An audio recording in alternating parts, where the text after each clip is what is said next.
It's been about 3 weeks since tragedy struck the campus of James Madison University, and there's no question that the death of JMU softball player Lauren Burnett has affected the entire softball community. It's also put the conversation of mental health in the forefront on campuses across the country, including at Virginia Tech.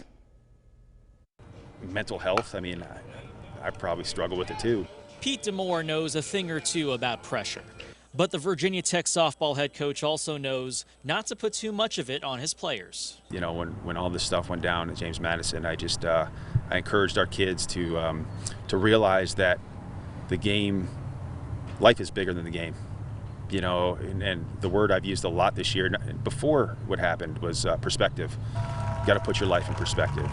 Keely Rochard arguably faces the most pressure on the team as the Hokies' go-to pitcher, but she's also learned to put the game in perspective. It's ultimately, like, for me, it's like if I give up a home run, I can't bring it back. Right. I just have to move on to the next.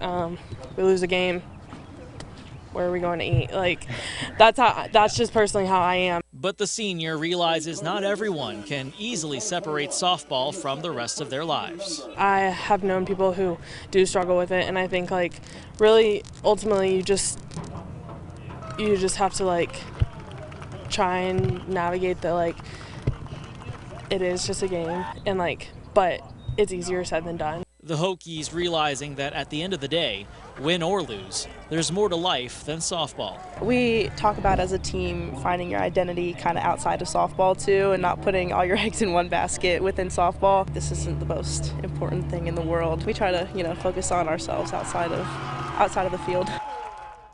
An honest conversation there. One thing the Hokies have relied on when it comes to mental health is their sports psychologist, who meets with the team on a weekly basis, also offering to work with players one-on-one. And tomorrow on First at 10, we're going to hear from that sports psychologist about the mental health issues athletes are facing today.